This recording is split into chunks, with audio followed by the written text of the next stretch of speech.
मीराबाई चिंता नहीं करती हैं। कलम पद गा रहे थे ना, मैं तो गोविंद रा गुण गासूं, राणा जी रूठे तो मने काय करसी। चरणामृतरा नेम हमारा निथ उठ दर्शन पासूं, राम नाम रा झाज चलास्या, भव सागर तर जासूं। राणा जी रूठे तो मने काय करसी। इनको संतुष्ट करने के लिए थोड़ी रह रही हूं मैं तो भजन अपने गिरधर को खुश करने के लिए गाती हूं। मीराबाई से संतुष्टि सीखो। मीराबाई कल हमने सुना कि गिरधर लाल जी को गोद में लिए विदा हो गए अपने घर से। बहुत प्रसन्न है, बिल्कुल उदास नहीं है। पूरा मेड़ता रो रहा है, लेकिन मीराबाई नहीं रो रही हैं। क्यों? क्योंकि मन में वही छवि घूम रही है। रात्रि में आए थे, श्याम सुंदर ने ऐसे हाथ पकड़ा था, ऐसे मांग में सिंदूर भरा था, ऐसे मेरे साथ भामर लिए थे, और वही सोच सोच के हंसती रहती हैं और कभी कभी रोने लग जाती हैं। जैसे ही मीराबाई मेवाड़ पहुंची, मेवाड़ आते ही पूरे मेवाड़ के लोग, बड़े बड़े राजा, बड़े बड़े राजकुमार, सब लोग खड़े हैं स्वागत में। बड़े बड़े हाथियों पर लोग बैठ करके पुष्प वर्षण कर रहे हैं, मंगल बाजे बजाए जा रहे हैं। मेवाड़ घराना, मेवाड़ राजवंश उस समय का सबसे विशिष्ट राजवंश था, जो आज तक कभी किसी से हारा नहीं था। और उस राजवंश के कुल दीपक, उनके साथ मीराबाई का ब्याह हुआ है। हल्ला मच गया, जल्दी चलो जल्दी चलो, बहुसा आई हैं, बहुसा आई हैं हमारी। जैसे ही डोली रुकी, मीराबाई बाहर आई तो द्वार पर सास, बड़ सास, छोटी सास और ननद सब खड़ी हैं। मीराबाई के उतरते ही सब लोग नजर उतारने लगे। सुंदर तो इतनी थी मीराबाई कि उनका रूप देख करके, चरित्र आता है मीराबाई के प्रसंग में कि एक मन चले व्यक्ति को बाईसा कहीं नृत्य करते हुए दिख गई थी, और उसने दूर से जब मीराबाई को देखा तो उसने मन बना लिया कि चाहे मेरे प्राण चले जाएं, पर एक बार इनका स्पर्श तो करूंगा मैं, इतनी सुंदर है।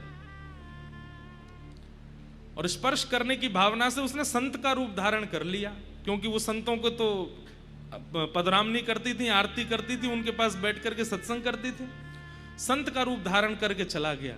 मीराबाई ने उसका स्वागत किया, आरती की, तिलक किया, चरण में पुष्प रखे और कहा कुछ दो शब्द सुनाइए ना। तो वो बोला कि मैं अभी असंतुष्ट हूं, पहले मुझे संतुष्ट करो। बाई साहब बोली कैसे संतुष्ट होंगे आप? बोले आपका जो रूप रस है इसका मुझे आस्वादन करना है। बाई साहब समझ गए ये कोई मनचला व्यक्ति है, लेकिन संत का रूप धारण करके आया। भाई साहब बोली आपने कह दिया और मैं पूरा ना करूं, ऐसा हो सकता है? चलिए। और कहां लेके गई? जहां पर संतों की जमात बैठी थी, वहां संतों की जमात के बीच में आसन लगाया, और आसन लगा करके बोली अब मैं यहां बैठ जाती हूं, आप मेरे सामने बैठ जाओ, ये सब संत दर्शन करेंगे, आपके मन में जो भावना हो आप पूरी कर लो।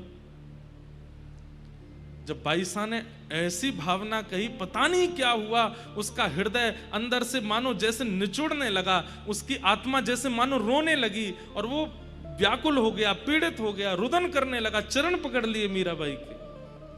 मुझे क्षमा कर दो, मुझसे अपराध हो गया, मैं आपको ऐसी दृष्टि से कैसे देख सकता हूं? सुंदरता आज भी है लोगों में, पर हमारा सुंदरता, हमारी सुंदरता सामने वाले के चित्त में किस भावना को जन्म देता है, इससे पता चलता है कि हमारा चित्त कैसा है।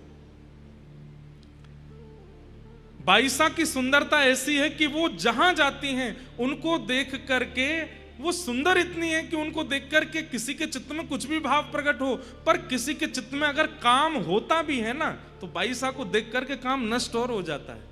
ऐसी हमारी किशोरी जी हैं। किशोरी जी की सुंदरता का कितना गुण गाते हैं हम लोग, लेकिन किशोरी जी की सुंदरता आपके और मेरे जैसी नहीं है। हमारी आपकी सुंदरता किसी के चित्त में दुर्भाव प्रकट कर सकती है, पर किशोरी जी की सुंदरता किसी का चित्त दूषित है तो किशोरी जी को देख ले तो शुद्ध और हो जाएगा। हमें कभी कभी ऐसा लगता है कि कंस राक्षसी क्यों बना रहा ब्रज में रहते रहते, क्योंकि उसने कभी किशोरी जी के दर्शन नहीं किए।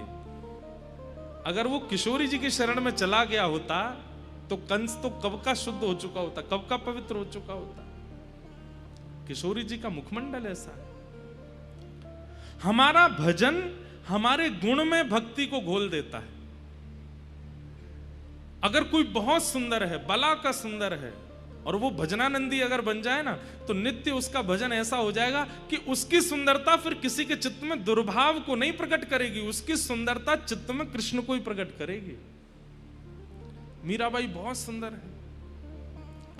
बाईसा जैसे ही आई, ननद और सास वो तो बावली हो गई, इतनी सुंदर। अरे मोती लाओ, हीरे लाओ, जवाहरात लाओ, उनसे नजर उतारें अपनी भाभी सा की।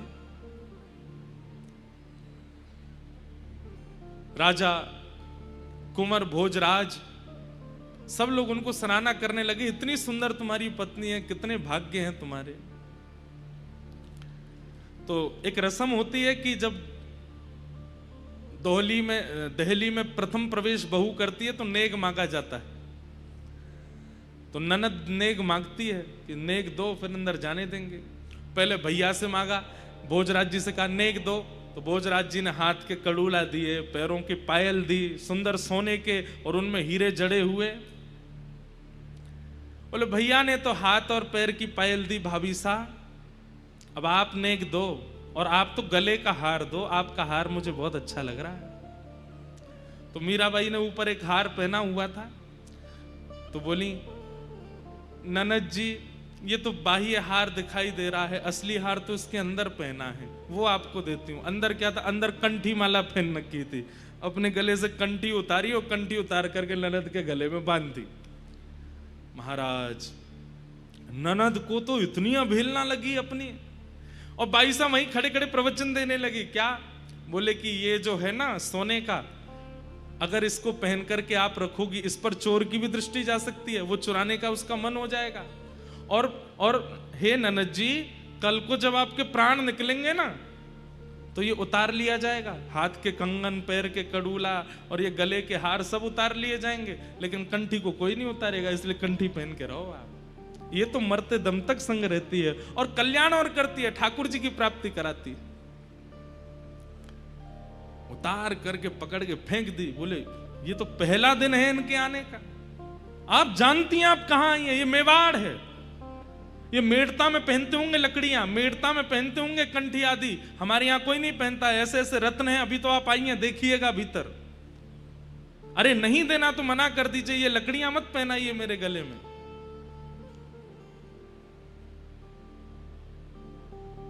भाई साहब तो प्रसन्न मुद्रा में कुछ नहीं बोले, भीतर चली गई। जैसे ही भीतर पहुंची, अपने कक्ष में जाकर के गिरधर लाल जी को विराजमान किया, तुरंत उनकी सेवा में लग गई। तुरंत रसोई घर में जाके सामग्री सिद्ध करने लगी। लाला भूख लगी होगी ना, इतने लंबे चल के आए हो, मैं बना देती हूँ अभी। भोग प्रसाद सिद्ध करने, इतने में ननद फिर आ गई, पांव पटकती हुई। भाभी सा, हमारे घर में आते ही सबसे पहले देवी पूजन किया जाता है, चलो। मैं अभी गिरधर की सेवा में व्यस्त हूं, मैं नहीं जा पाऊंगी, आप लोग कर लीजिए। अब तो ननद कान पकड़ करके चीखने लगी, राम राम राम राम, ये कैसी भाभी आई है हमारे घर, घर आते ही देवी पूजन को नहीं जा रही, हमारी कुल देवी को पूजने नहीं जा रही, मना कर रही हैं।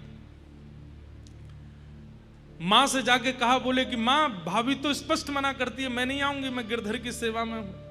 बोले कौन गिरधर? कुंवर भोज राजा गए, बोले वो उनके ठाकुर जी हैं, वो उनकी सेवा करेंगे। बंधुओं देखिए, परिवार चाहे जैसा मिले, ये कोई नहीं जानता कि कन्या को कैसा परिवार मिलेगा, लेकिन परिवार में एक व्यक्ति अगर आपके पक्ष का मिल जाए ना, तो आप वहां निर्वहन कर सकते हो। सब अनुकूल नहीं मिलते। मीराबाई को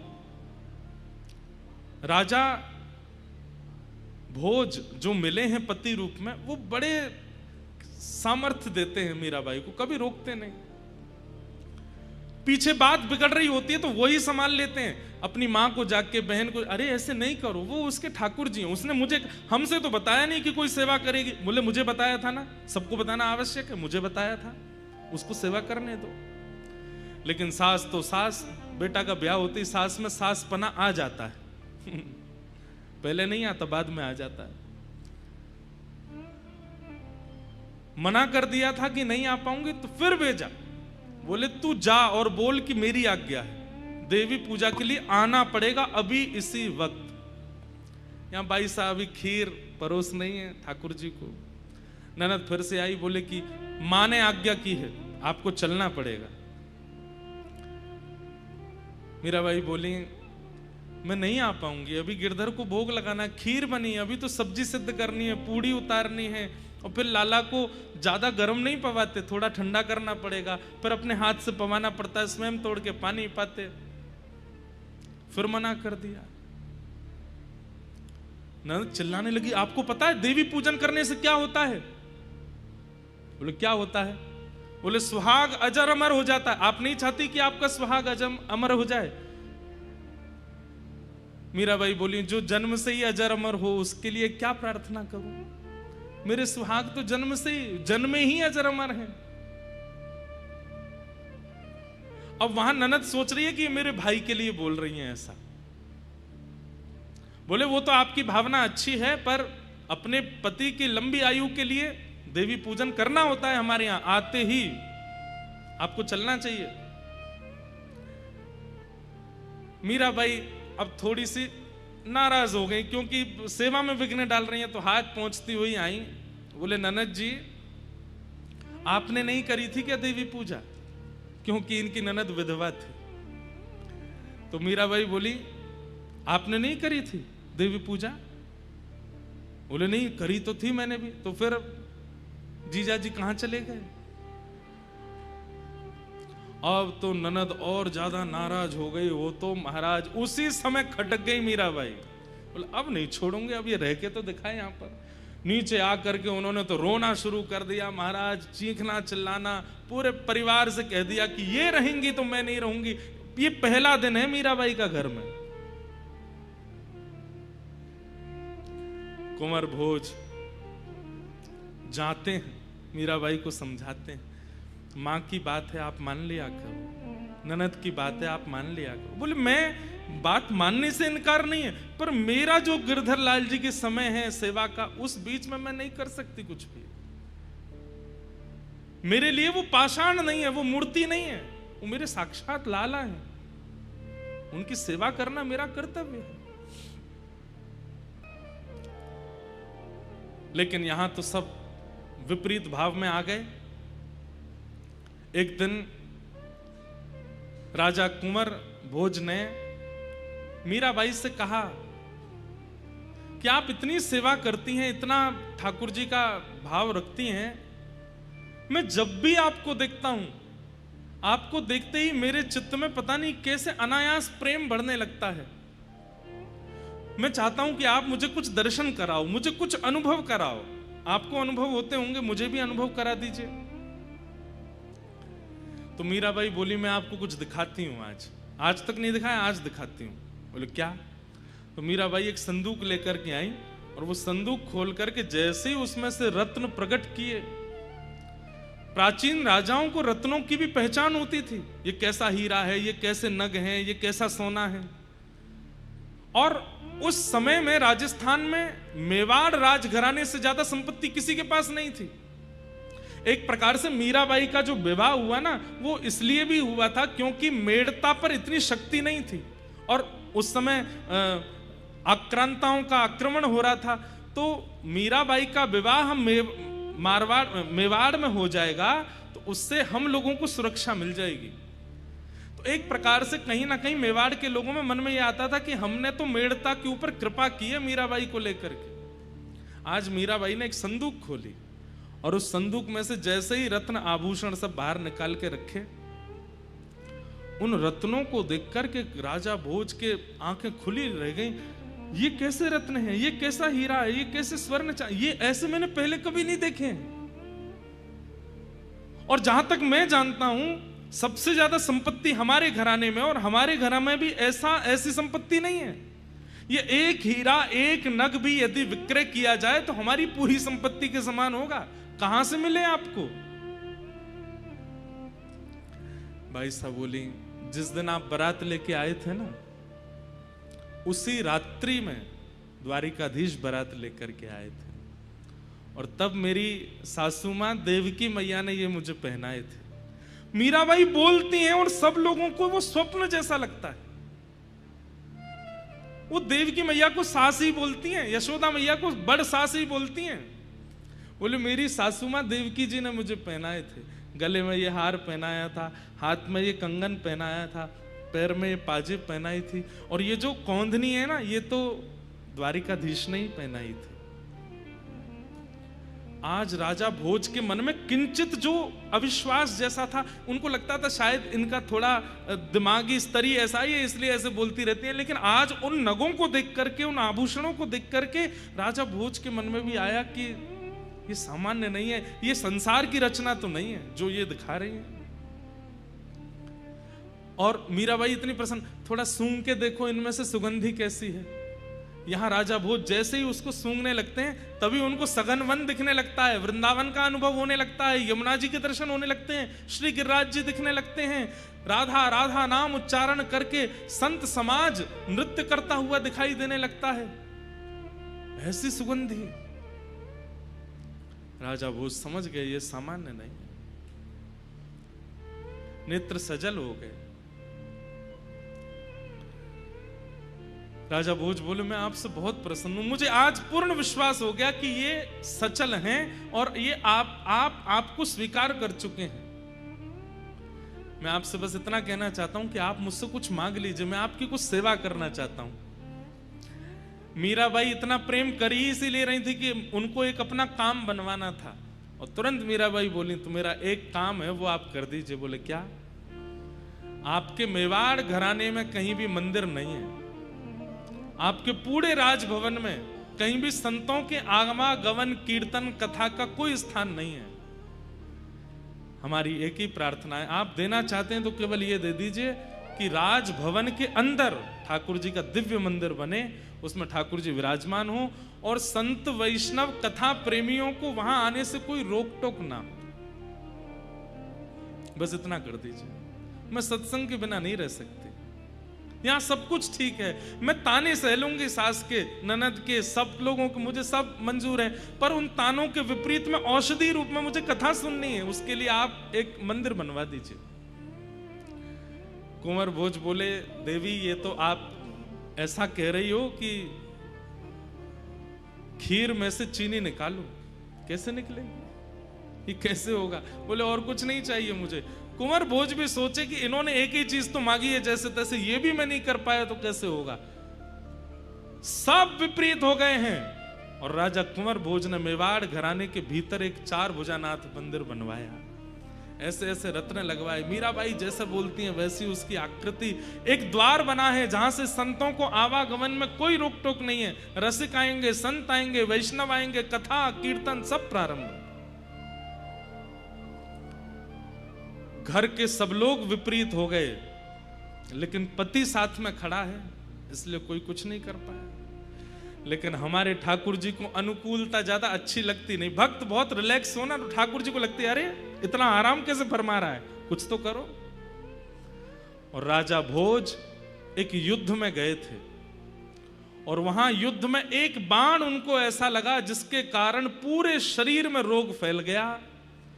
वैद्यों ने कहा अब तो इनकी सेवा करो, ये कभी भी अपने प्राण त्याग सकते।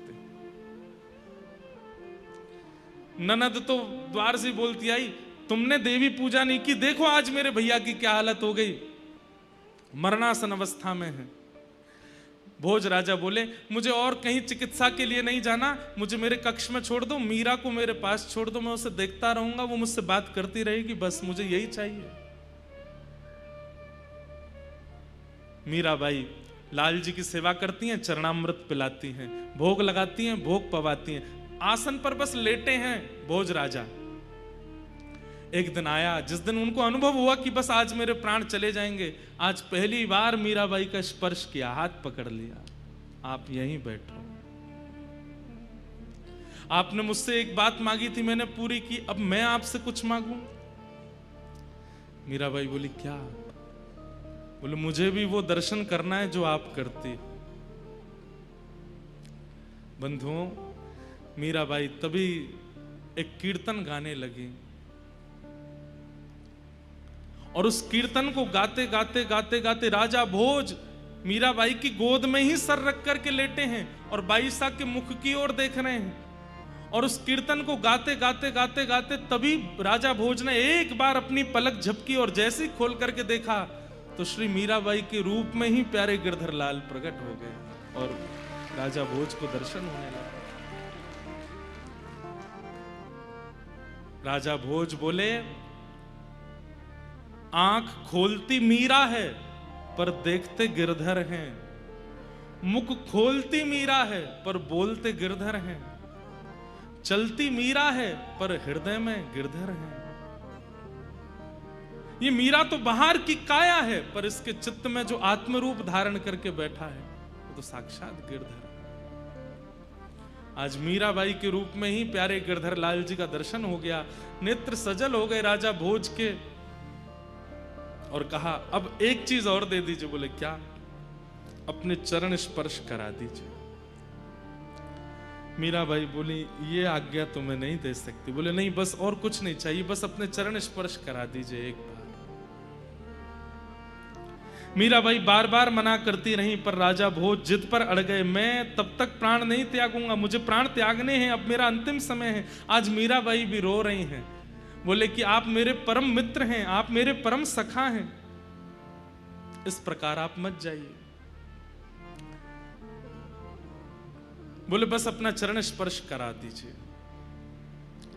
बाईसा तो मना करती नहीं पर राजा भोज ने जैसे ही बाईसा के चरण स्पर्श किए और स्पर्श करके माथे से अपना हाथ लगाया, उसी क्षण राजा भोज उनके प्राण निकल गए। हाहाकार मच गया मेवाड़ में। हमारे युवराज चले गए, दौड़ करके जाके देखा तो एक और बात थी। आज वैसे तो मीराबाई कभी श्रृंगार करती नहीं थी, जोगन भेष में रहती थी। आज उन्होंने पता नहीं ठाकुर जी का कोई उत्सव करने के लिए 16 श्रृंगार और कर रखे हैं। सर से नख तक पूरे श्रृंगार में है आज मीराबाई। और उनकी गोद में राजा भोज मरणासन है, मृत्यु सैया पर है, मर चुके हैं। और इस दृश्य को देख करके तो और आग बबूला हो गए घर के लोग।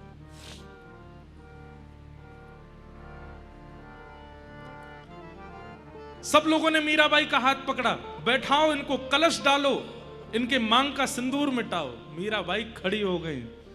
बोले कि सिंदूर उसका मिटाइएगा जिसका ना हो कोई, मेरा तो है, मेरे तो सामने खड़े, मैं सिंदूर नहीं हटाऊंगी, मैं चूड़ियां नहीं तोड़ूंगी। सोचिए बंधुओं वो कैसा मंजर रहा होगा। सारी नारियां चारों तरफ से घेर करके मीराबाई को ताने दे रही हैं और मीराबाई हिल नहीं रही है वहां से। ननद आगे कहती मेरे भाई को खा गई आप, मेरे भाई के प्राण ले लिया आपने, हमारे पूरे मेवाड़ को अनाथ कर दिया आपने। और आज जो रस्में हैं जो वो तो आज तक करी नहीं। और आज जो एक बिना पति के पत्नी का जो धर्म होता है वो भी नहीं निभा रही हो आप। मतलब मृत्यु के बाद भी मेरे भैया को चैन से नहीं रहने दोगी। मीराबाई कहती हैं ये पूरी दुनिया नहीं जानती है लेकिन आपके भैया जानते थे कि मेरा विवाह उनसे केवल मेवाड़ में आने के लिए हुआ था, कि वे चाहते थे कि मैं मेवाड़ आऊं, मेरे गिरधर मेवाड़ आवे। वास्तव में मेरा विवाह हो चुका है।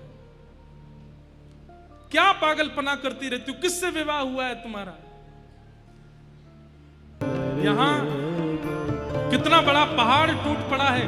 एक तरफ राजा कुंवर भोज की अर्थी जा रही है और दूसरी तरफ मीराबाई गिरधर लाल को कस के पकड़ के खड़ी हैं और ना जाने कितनी नारियां वहां पर उनको खींच रही हैं, उनके हाथ के चूड़ियां तोड़ने के लिए, मांग का सिंदूर मिटाने के लिए। और वे गा रही हैं कि मेरे यही हैं और कोई नहीं है। जब ये हैं तो फिर मैं सिंदूर क्यों हटाऊं? मीराबाई कहती हैं आप चाहती हैं ना कि मैं श्रृंगार में ना रहूं, मुझे जैसे रहना चाहिए आप लोगों के अनुसार, आप चाहती है मैं वैसा वेश धारण कर लूं? आप चले जाइए, मैं अपने आप कुछ ना कुछ धारण कर लूंगी, नहीं लगेगा श्रृंगार मेरे मुख पर। राजकीय वस्त्रों का त्याग कर दिया। जो मीरा बचपन से आज तक एक राजकुमारी तो है ही, उसी वेश में रहती है, लेकिन आज बैरागन हो गई है। केवल एक सामान्य सी लोई मतलब सॉल उसको ओढ़ लिया है। गले में मोतियों के और अद्भुत अद्भुत रत्नों की माला सब उतार करके किनारे धर दी है। गले में केवल एक बनमाला और केवल एक तुलसी की माला धारण कर ली है। हाथ में करताल उठा ली है और आ गई हैं सबके सामने। बोले अब आप राजी हैं? मैं ऐसे ही रहूं? आप यही चाहते थे ना? अब मेरे रूप को देख लीजिए, अब चिंतित मत होइए। तुरंत गई हैं चार भुजानाथ जी का जो मंदिर बना है, और वहां जाकर के संतों के मध्य दोनों भुजा उठा करके नृत्य करने लगी मीराबाई। मीराबाई इस भाव से अपने वस्त्र नहीं उतार रही हैं कि भोज राजा चले गए हैं तो मुझे ऐसे रहना है, बल्कि इस भाव से अपने वस्त्रों को धारण कर रही हैं, भगवा भेष पहन रही हैं, बैरागण का भेष धारण कर रही हैं कि संत जन वो कृष्ण के हैं, वो ठाकुर जी के हैं, इसीलिए तो विरक्त भेष में रहते हैं। मैं भी तो ठाकुर जी को, तो मुझे भी ऐसा ही भेष धारण करना चाहिए। ना कोई श्रृंगार है, ना कोई चटकदार वस्त्र है, सामान्य सी एक लोई ओढ़ करके गले में बनमाला और केवल तुलसी माला पहन करके मीराबाई अब अपने रूप में आ गए हैं। और अब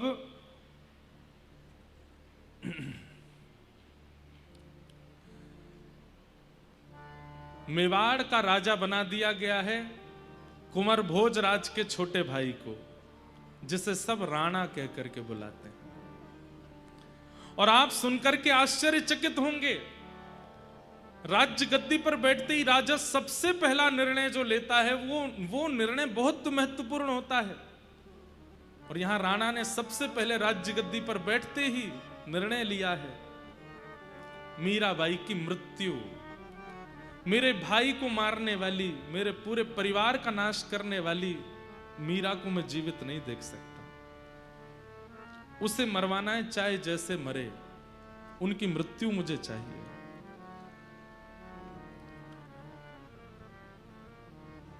नियम बना लिया और सबसे पहले अपने सेवकों को आज्ञा की, हमारे यहां एक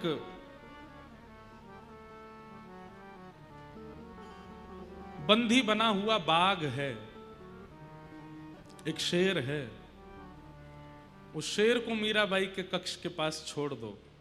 और बहुत दिनों से भूखा भी है, खा जाएगा, खत्म होगा कंटक हमारा। जाकर के उस बाघ को छोड़ दिया मीराबाई के कक्ष के सामने। सुबह सुबह का समय मीराबाई भोर का पद गा रही हैं, ठाकुर जी को जगा रही हैं, गा रही हैं पद। और उसी समय सखियों की दौड़ने की आवाज आती है, हाथ से थाल छूट गए हैं, सब चीख रही हैं। मीराबाई कहती क्या हुआ, तुम इतनी घबरा क्यों रही हो? बोले भाई साहब बाहर मत जाइएगा, छुप जाइए जल्दी। क्यों? अरे एक बाघ आ गया है, आपके द्वार पर खड़ा है। मीराबाई ने जैसे सुना बाघ, सुबह जो माला, जो भोग, जो प्रसादी, जो आरती गिरधर लाल जी के लिए तैयार करके रखी है, उन सबको एक थाल में सजा करके मीराबाई जा रही हैं। सखियां कह रही भाई साहब उधर मत जाइए, वहां बाघ बैठा है। वहीं की ओर जाती हैं और जैसे ही बाघ की ओर दृष्टि डाल करके देखा है, तुरंत अपनी सखियों से कहती हैं अरे तुम घबरा रही हो, ये बाघ नहीं है, तो मेरे ठाकुर जी का ही एक रूप है। आज साक्षात मेरी सेवा से प्रसन्न होकर नृसिंह आए हैं द्वार पर। अरे आओ जल्दी, दिया लेकर के आओ, बाती लेकर के आओ, नजर उतारनी है, स्वागत करना है, ठाकुर जी आए हमारे द्वार पर। सखियां तो कह रही हैं ये तो खुद तो मरेंगी, हमको और मरवाएंगी साथ में। लेकिन वहां दूर सब सैनिक खड़े हैं, वो भी देख रहे हैं कि ये जब खा जाएगा तो इसको बंदी बना के ले जाएंगे। और यहां सब सखियां घबरा रही हैं कि पता नहीं क्या होगा। लेकिन बाईसा जैसे ही गई, जो घुर्रा रहा था, बार बार दहाड़ रहा था नाहर, बाईसा को देखते ही शांत हो गया, बैठ गए। और बाईसा ऐसे बात कर रही हैं, आ गए आप, आज इतने विशेष रूप में क्यों आए हैं? आज नृसिंह चतुर्दशी तो नहीं है, और यहां आसपास कोई हिरण्यकश्यप भी नहीं है, तो फिर आप ऐसे रूप में क्यों आए हैं? अच्छा, तो मैं समझ गई, आप निश्चित ही राणा को हिरण्यकश्यप रूप में देख रहे हो ना? नहीं नहीं, ऐसा मत कीजिएगा। और बाईसा कहती हैं, अब आप आ गए हैं, थोड़ा स्वागत स्वीकार कीजिए। अपने हाथ से माला पहना रही हैं, अपने हाथ से तिलक कर रही हैं, और जो भोग प्रसादी गिरधर लाल जी के लिए लेकर के बैठी थी, बोले आप गिरधर ही तो आए हैं मेरे सामने। अपने हाथ से, जैसे कोई बछिया बछड़ा को पवाता है, ऐसे अपने हाथ से पवा रही हैं उस बाघ को। सब जगह मेरे ठाकुर जी हैं।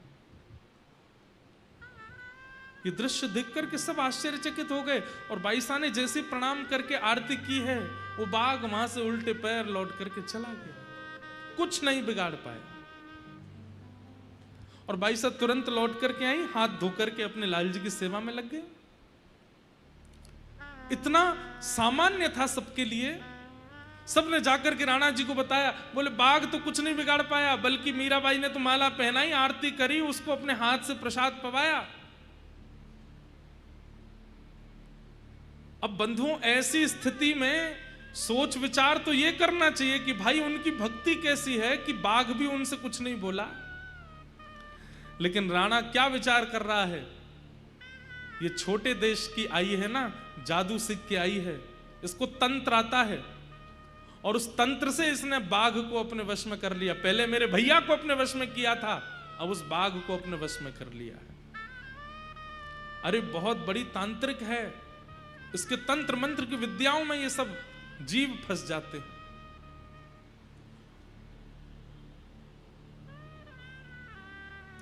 तंत्र मंत्र जीवों पर काम करेगा, पर ऐसे बड़े तांत्रिकों को नष्ट करने के लिए मेरे पास दूसरा उपाय भी है।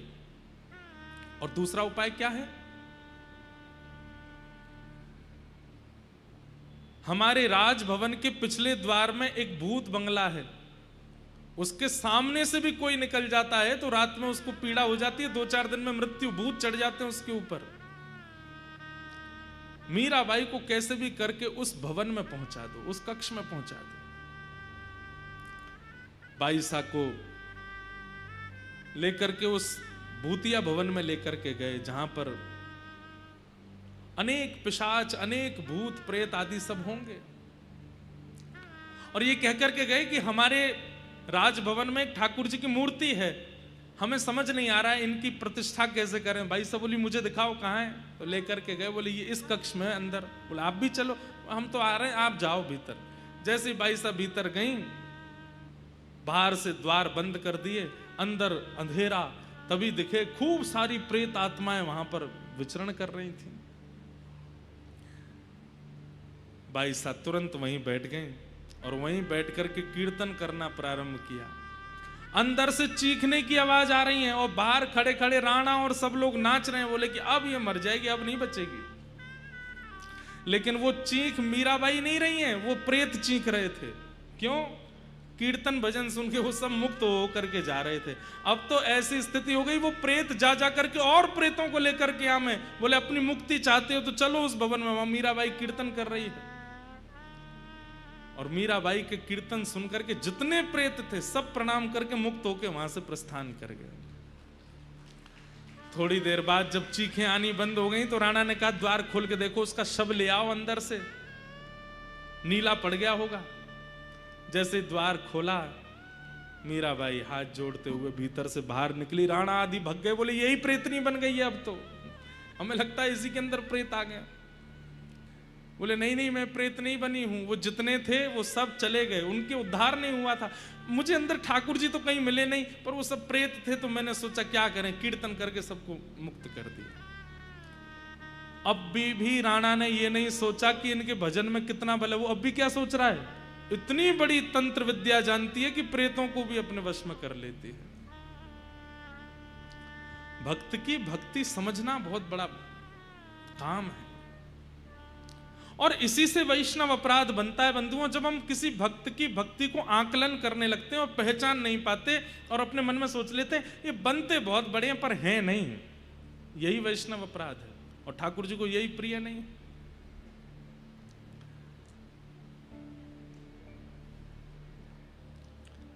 लेकिन बाईसा तो अपनी ठाकुर जी की सेवा में रहती हैं, अपने गिरधर की सेवा में रहती हैं। राणा ने तीसरा प्रयास किया, क्या? रात रात में गिरधर लाल जी चोरी करवा दिए और गिरधर लाल जी जिस झांपी में सोते थे उस झांपी में एक सर्प रखवा दिया, विषैला सर्प। बोले प्रातःकाल जैसी सेवा के लिए पिटारा खोलेगी, डस देगा, मर जाएगी। गिरधर लाल जी तो अंतर ध्यान करवा दिए, चोरों से चोरी करवा दिए। मीराबाई सो रही थी, झांपी जी में सर्प ला करके बैठा दिया। प्रातःकाल होते ही बाईसा जैसे ही गई और जैसे ही जाकर के सेवा में प्रस्तुत हुई, जैसे ही झांपी खोली है सब दूर झरोकों से खोल करके देख रहे थे। बोले जैसे सर्प डसेगा तो हम बता देंगे। सब झरोकों पर खड़े हैं, रात में सोए नहीं कोई भी कि मीरा सुबह जल्दी उठ करके सेवा करती है। जैसे ही बाईसा ने झांपी खोली, झांपी खोल करके वस्त्र हटाया, झरोकों से सब देख रहे थे। सर्प अंतर्ध्यान, गिरधर लाल जी प्रकट हो गए वहां पर, गिरधर लाल जी बैठे। ये देख करके अब पता एक और चीज हो रही थी, जो जो राणा क्रम करता जा रहा है हर क्रम में लोग भक्त होते जा रहे हैं। मीराबाई के एक प्रकार से अनुगत्य में आते जा रहे हैं। कईयों को विश्वास हो गया कि ये मीराबाई की भक्ति है। बंधुओं, ये सुनने में बहुत सरल सहज भावनाएं हैं, पर कभी अनुभव करके देखिए। एक अकेली लड़की जिसके ना मां है ना पिता है साथ में, एक पति थे वो भी चले गए और कोई साथ में नहीं है समर्थन देने वाला सेवा में, पर निडर अपनी भक्ति पर विश्वास, अपने गुरु पर विश्वास करके मीराबाई जैसे दांतों के बीच में जीव ऐसे रह रही हैं मेवाड़ में। कई बालक आते हैं, कईयों के पत्र आते हैं मेरे पास में। एक बालक आज सुबह मिलने का क्रम था तो एक बालक आया, रोने लगा। बोले महाराज जी मेरे परिवार वाले 3 दिन से मुझसे बात नहीं कर रहे। मैंने कहा क्यों? बोले मैं कथा में आता हूं इसलिए। मुझे कभी कभी बहुत कष्ट लगता है, आपके बच्चे कहीं किसी बार में तो नहीं जा रहे ना, आपके बच्चे कहीं कुछ गलत खाने पीने तो नहीं जा रहे ना, कथा सुनने जा रहे हैं, सत्संग सुनने जा रहे हैं, अपने आप को सुधार रहे हैं, अपना आचरण सुधार रहे हैं, अपना भोजन सुधार रहे हैं। माता पिता को इससे पीड़ा कैसे हो सकती है? और एक बात बताऊं, माता पिता की पीड़ा मुझे पता है। उनको ये लगता है कि ये ज्यादा सुधर गया तो इसके लायक कैसे मिलेगा दूसरा साथी, क्योंकि संसार में सब सुधरे हुए नहीं है। चिंता क्यों करते हो आप? ठाकुर जी है ना, ठाकुर जी ढूंढ के लाएंगे उसके लिए कोई। भैया बालकों को संसारी बनाओगे तो आपको उसके लिए अनुकूल जीवन साथी ढूंढना पड़ेगा, पर वो बालक ठाकुर जी को बजेगा तो ठाकुर जी उसके लिए ढूंढ के भेजेंगे। ठाकुर जी लाएंगे, या तो कर ब्याह या के संग रहे।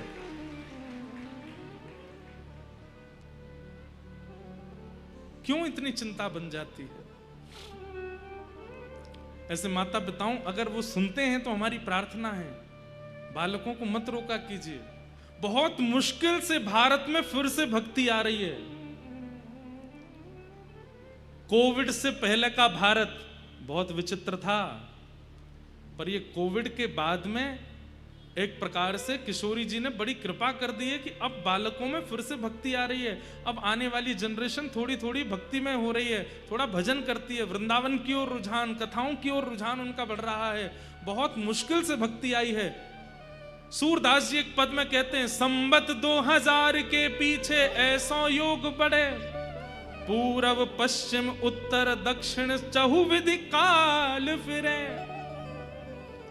2000 जिसमें हम लोग जी रहे हैं अभी, सूरदास जी ने अपने पद में लिखा है कि जब 2000 वर्ष प्रारंभ होगा, ऐसा योग बनेगा कि पूरब पश्चिम उत्तर दक्षिण चारों दिशा से काल आक्रमण करेगा।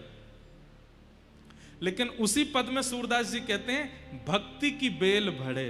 बीच में एक समय ऐसा आएगा 50 साल के लिए, 60 साल के लिए कि भक्ति की बेल बढ़ेगी। उन 50 सालों में जो जो जन्म लेकर के किशोरी जी का नाम आश्रय ले लेंगे, बस वही मुक्त होंगे और कोई मुक्त नहीं होगा।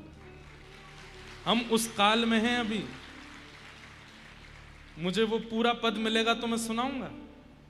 सूरदास जी भविष्य कथन कर रहे हैं। संवत 2000 के पीछे ऐसो जोग बने, पूरा पश्चिम उत्तर दक्षिण चहुविधि काल फिरे।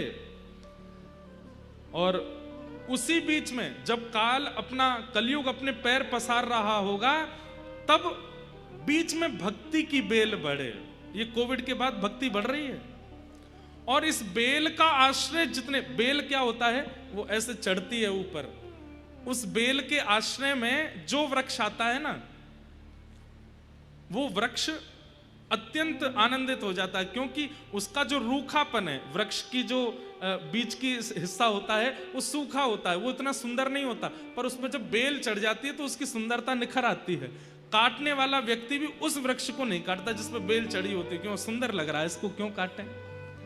ऐसे बोले कि भाई जब काल फिर रहा होगा चारों ओर, सबको काटेगा, लेकिन जब भक्ति की बेल में लदे हुए किसी वृक्ष को देखेगा, उसकी सुंदरता देख के काल उसे छोड़ देगा, उस पर आक्रमण नहीं करेगा। भक्ति की बेल फैल रही है। जितने बालक, जितने युवा, जितने जन इस बेल के आश्रय में आ जाएंगे, कलयुग से बच जाएंगे। नहीं तो इस संसार में बचने का और कोई साधन नहीं। धीरे धीरे सब मीराबाई के होते चले गए। कहां तक कहें, वो जो ननद थी मीराबाई की, जो सबसे ज्यादा चिढ़ती थी उनसे, अब उसको भी मन में तनिक तनिक विश्वास होने लगा कि ये तंत्र नहीं हो सकता, ये मंत्र नहीं हो सकता।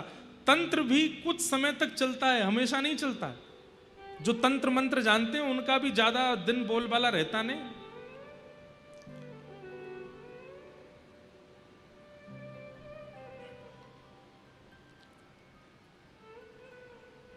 अंतिम प्रयास किया राणा ने। क्या प्रयास तो अनेक करने थे, पर इस प्रयास के बाद मीराबाई चली गई वहां से। और वो प्रयास क्या था? एक वैद्य को बुलाया और वैद्य से कहा, कोई ऐसा विष है जिसकी एक बूंद जीभ पर जाते ही व्यक्ति मर जाए? बोले महाराज है, लेकर के आओ। लेकर के विष आए, स्वर्ण के पात्र में रख करके, और अपने कुछ सैनिकों से कहा तिलक फोटा लगा करके तैयार होकर, जैसे मीरा के भक्त घूमते हैं वैसे ही बन करके जाओ, और उससे कहना जगन्नाथपुरी से जगन्नाथ भगवान का चरणामृत आया है, ले लो। कालकूट विष जिसकी सुगंधी भी अगर ले लें तो प्राण निकल जाएंगे, वो विष लेकर के मीराबाई के पास गए। और जैसे ही मीराबाई के पास पहुंचे, बाई साहब अपने ठाकुर जी की सेवा कर रही थी, किसी ने कहा, बोले जगन्नाथ भगवान का चरणामृत आया है, ले लीजिए। भाई साहब तुरंत उठ करके गई, बोले अरे चरणामृतरो नेम हमारो, ये तो नियम है मेरा कि चरणामृत और प्रसाद कहीं से भी आता है सबसे पहले मीराबाई लेती हैं, उसमें विलंब नहीं करती। और ये नियम भी है, किसी भी तीर्थ का, धाम का, कहीं का भी प्रसाद आवे, प्रसाद आते ही उसको स्वीकार करना, उसको तुरंत पाना चाहिए, तुरंत खोलो पालो।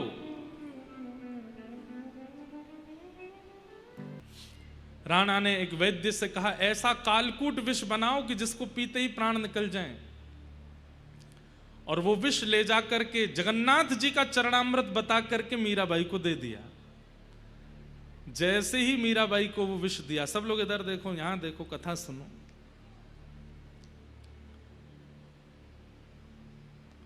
उतने में ही ननद जो देख रही थी, उसको उसके सामने ही सब होता था। आज पता नहीं उसके मन में क्या आया, दौड़ करके गई और बाईसा का हाथ पकड़ लिया, इसको मत पीना, जहर है। मैं जान गई हूं, मेरे दिव्य चक्षु खुल गए हैं भाभी सा। आप जिस दिन पहले दिन आई, आपने मुझे कंठी पहनाई, मैंने उसी दिन उतार दी थी, परंतु आज मेरे चित्त को यह अनुभव हो गया है कि आप सामान्य नहीं, आपका भजन बल अतीत है। मैं वो कंठी ढूंढ करके लाई हूं जो मैंने ही फेंक दी थी, आज आपसे कह रही हूं मुझे पहना दो। मीराबाई ने आज वही कंठी पहना दी अपनी ननद को। और फिर उसके बाद ननद बोली, अब आप ये विष मत पियो। मीराबाई बोली, बताते समय सैनिकों ने कहा था जगन्नाथ जी का चरणामृत है। अब जिस प्रकार रसगुल्ला का नाम लेते ही रसगुल्ला के प्रेमी के जीभ पे पानी आ जाता है, समोसा का नाम लेते ही उसको चाहने वाले के मन में इच्छा प्रकट हो जाती है, अब भगवत चरणामृत नाम लेते ही मेरे मन में भावना प्रकट हो चुकी है। अब मेरी जिह्वा व्याकुल हो रही है चरणामृत को लेने की। अब तुम भले ही कहो ये विष है, पर मेरा मन तो हो रहा है कि मैं इसे ग्रहण कर लूं, धारण कर लूं। ननद रोने लगी, चरण पकड़ ली, नहीं भाभी साहब मुझे क्षमा कर दो, ये विष है, इसको मत पीना। बोले अब मैं नहीं पीऊंगी तो जैसे एक व्यसनी तड़पता है व्यसन के लिए, मेरी जिह्वा तड़प रही है इसको पान करने के लिए। जगन्नाथ जी का चरणामृत मैं कैसे छोड़ूं, तुम बैठी रहो, कुछ नहीं होगा। और लेकर के प्याला जैसे मुख से लगाया, पान कर लिया। कहते हैं ज्यों ज्यों घूंट ले रही हैं मीराबाई, त्यों त्यों उनके दिव्य रूप का तेज बढ़ रहा है, घट नहीं रहा है। और जैसे ही विष का पान किया है,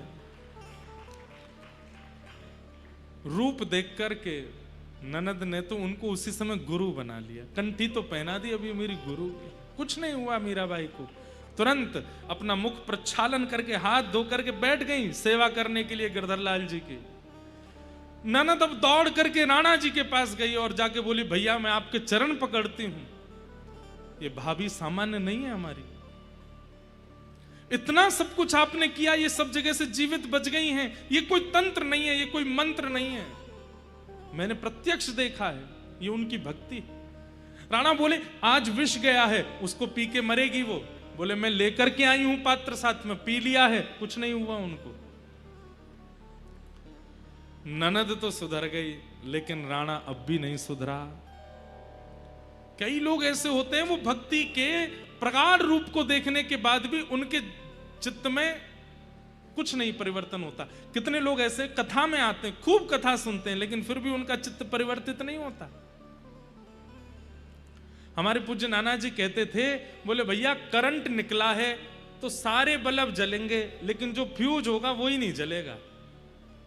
जो अंदर से ही फ्यूज बैठा है वो नहीं चल सकता। मीराबाई की भक्ति के करंट से पूरा मेवाड़ प्रज्वलित होने लगा, लेकिन राणा अभी भी प्रज्वलित नहीं है, फ्यूज है भीतर से।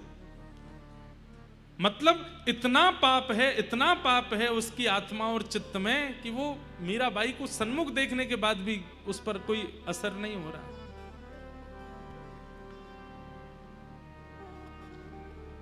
राणा ने तुरंत उस वैद्य को बुलाया और कहा तुमने तो कहा था कि इसको सूंघने से मृत्यु हो जाएगी। वैद्य ने आके कहा इसमें तो बहुत विष था, कहां गया सारा? बोले सब पी गई मीरा, पचा गई। महाराज मैं आपके आगे हाथ जोड़ करके कहता हूं, ये सामान्य नहीं है, ये वास्तविक कालकूट विष है। ऐसा विष पूरे ब्रह्मांड में नहीं है। ये महादेव के द्वारा पान किए गए विष से थोड़ा ही कम होगा। ऐसे कैसे कोई जीवित रह सकता है इसको पी के? तो राणा बोले एक काम करते हैं, ये एक बूंद बचा है, इसको तुम चाट लो। अगर तुमको कुछ नहीं हुआ तो तुम्हें मान जाऊंगा कि ये विष नकली था, और तुम्हें कुछ हो गया तो मान जाएंगे कि असली था। वैद्य बोला मतलब अगर चाट के मैं नहीं मरा तो आप मार दोगे, और चाट के मर गया तो मरना ही है, मतलब दोनों तरफ से मुझे मरना है। बोले हाँ यही समझो। ये एक बूंद लेकर के अगर तुम नहीं मरे तो मान जाएंगे कि विष नकली था, तो तुम्हें हम मारेंगे, और इस विष का पान करते ही मर गए तो समझ जाएंगे कि असली है। निश्चित ही मीरा में ही कोई कमाल होगा। वैद्य समझ गया कि मेरी मृत्यु तो निश्चित है, बिना चाटे क्यों प्रस्तुत करता रहूं। अरे मीरा ने मुख लगाया है इस पात्र को, उनका प्रसाद बन चुका है ये, इसको पान करके मेरी मृत्यु हो जाए, कम से कम अधोगति तो नहीं होगी। और उस एक बूंद विष को जैसे ही वैद्य ने अपने जिह्वा पर धारण किया, पूरा शरीर कंपायमान होने लगा, नील पड़ गया, मुख से झाग निकल पड़े और वैद्य की मृत्यु हो गई। वैद्य तो मरा, और उस वैद्य के शव को उसके घर पहुंचाया। छोटे छोटे बच्चे थे उस वैद्य के। उन सब ने जैसे ही सुना कि मीरा के लिए विष बनाया था हमारे पिताजी ने, मीरा तो नहीं मरी लेकिन एक बूंद पी के हमारे पिताजी मर गए, वो सब बालक अपनी माँ के साथ गए और मीराबाई के कक्ष के द्वार पर जाकर के रोने लगे। अपने पति को रख दिया सामने। मीराबाई सेवा में थी, तुरंत पूछी ये रोने की आवाज क्यों आ रही है। दौड़ करके बाहर गई तो देखा तो एक पत्नी अपने पति को गोद में ली और छोटे छोटे बच्चे हाथ जोड़ करके रो रहे हैं, मीराबाई से प्रार्थना कर रहे हैं, हमारे पिताजी वापस भेज दो, हमारे घर में और कोई नहीं है। मीराबाई बोली इनकी मृत्यु हुई कैसे? तब ननद ने आके पूरा सच्चाई बताई, आपके लिए विष बनाया था, आपको तो कुछ हुआ नहीं, उसकी एक बूंद भैया ने इसको पिला दी जानने के लिए कि विष असली है कि नहीं, इनकी मृत्यु हो गई। मीराबाई गई अपने ठाकुर जी के सामने और अपने ठाकुर जी से जाके कहती हैं,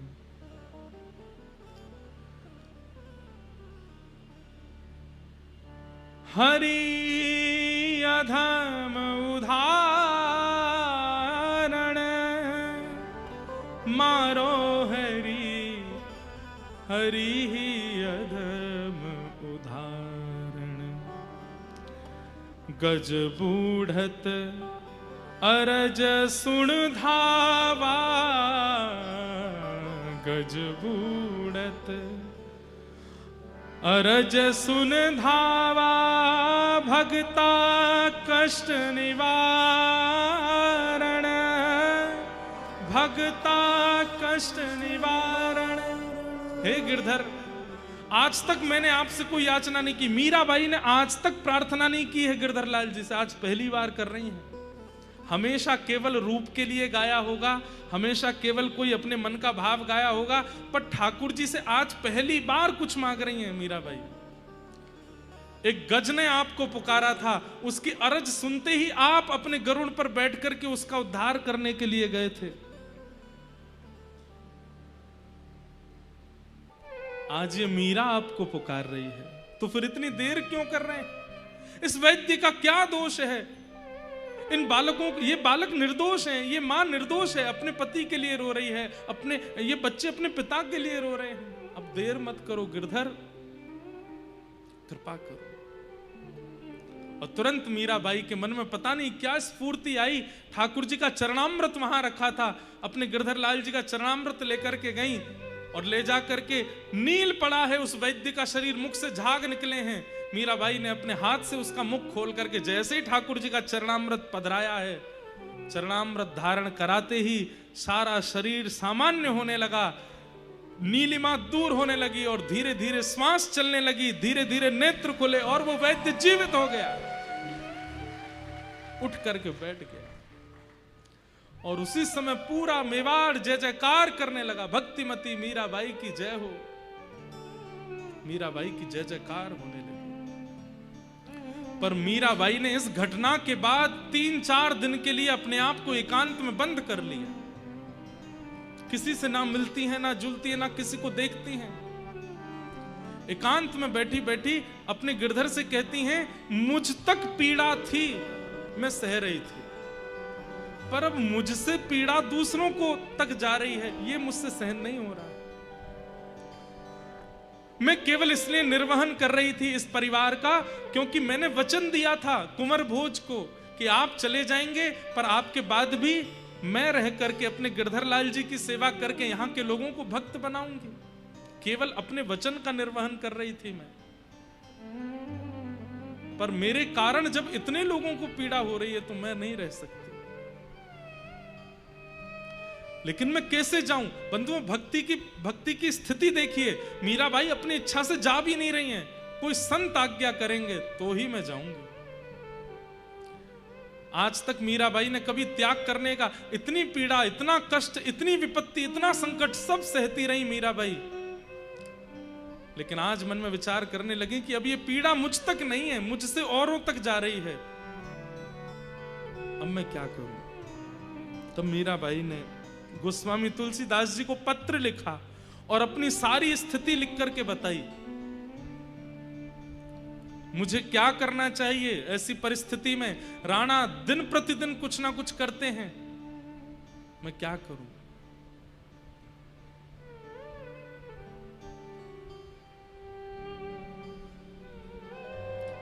हरि को मैं छोड़ नहीं सकती। अपना वचन निर्वहन मुझे करना है, आप आज्ञा करें मैं क्या करूं। गोस्वामी तुलसीदास जी ने एक चौपाई लिख करके भेजी मीराबाई को और कहा कि जाके ही अनाराम वही देही तजिए ताहि कोटि वैरि सम यद्यपि परम सने। गोस्वामी जी ने स्पष्ट लिख दिया, जिसके हृदय में हमारे आराध्य नहीं बैठे हों, ध्यान से सुनिएगा, जिसके हृदय में हमारे आराध्य नहीं बैठे हैं, उसी करोड़ों वैरियों के समान, अपने करोड़ों दुश्मनों के समान उसको जानिए जो आपके समान भक्ति नहीं करता है, जो आपके ठाकुर को नहीं मानता, आपके आराध्य को नहीं मानता, आपकी भक्ति में बाधक बनता है, आपके साथ कभी वृंदावन की स्मृति नहीं करता, वृंदावन का नाम, कथा का नाम, आदि आदियों का नाम सुनकर के चिढ़ जाता है और आपके ऊपर आक्षेप करने लगता है। इस प्रकार के व्यक्तियों को 100 दुश्मन के समान मानिए। जाके ही अन राम वै देही तजिए ताहि कोटि वैरि सम, करोड़ों वैरियों के समान उसको तुरंत त्याग दो, चाहे वो कितना भी अपना क्यों ना हो, उसको छोड़ दो। प्रयास किए आपने, 2 3 4 बार प्रयास किए, उन प्रयासों से भी उसके हृदय में अगर भक्ति नहीं हो रही है, आपको तुरंत वहां से चले जाना चाहिए। गोस्वामी जी ने पद लिख करके भेज दिया। मीराबाई ने उसके बाद एक क्षण भी विचार नहीं किया, अपने गिरधर लाल जी को गोद में लिया, सब गिरधर लाल जी की सामग्री लेकर के, और मीराबाई ने मेवाड़ का त्याग कर दिया। कहते हैं बंधुओं, मेवाड़ का त्याग करते ही भुखमरी हो गई मेवाड़ में, वर्षा नहीं हुई, अनाज होने बंद हो गए, खेती बाड़ी होनी बंद हो गई, और मीराबाई छोड़ करके चली गई। और पहले तो मीराबाई मेड़ता गई हैं, आज मेड़ता में सब नाच रहे हैं, आज मेड़ता में आनंद हो रहा है, क्योंकि विवाह के बाद पहली बार मीराबाई आज लौट करके वर्षों बाद आ रही है। मेवाड़ में संतों की जमात लगी है, सब नाच रहे हैं, गा रहे हैं, उत्सव मना रहे हैं। मीराबाई आ रही है। मीराबाई आई, कुछ दिन वहां रही, और उसके बाद में अब सोच लिया कि अब मेरी गति ना तो अपने घर है ना परायों के घर है, मेरा स्थान तो केवल वृंदावन है। और भक्तिमती मीराबाई निकल पड़ी वृंदावन की ओर। इतनी आयु हो जाने के बाद मीराबाई पहली बार आज वृंदावन जा रही हैं। कहते हैं मीराबाई 5 कदम चलती हैं और वृंदावन पूछती हैं सखियों से कितना दूर रह गया, कहती हैं अभी तो इतना 100 कोश दूर है वृंदावन। वो सुनते ही बेहोश हो जाती हैं, बोले मुझे विश्वास नहीं हो रहा कि मैं वृंदावन जा रही हूँ, मैं अपनी ससुराल जा रही हूँ, अपने प्रियतम के पास जा रही हूँ। फिर होश में आती हैं, फिर नाचते गाते चलने लगती हैं, फिर पूछती हैं कितनी दूर वृंदावन, बोले बस अब तो इतनी दूर रह गया, फिर मूर्छित होकर गिर पड़ती हैं। ऐसे मीराबाई पहली बार वृंदावन जा रही हैं।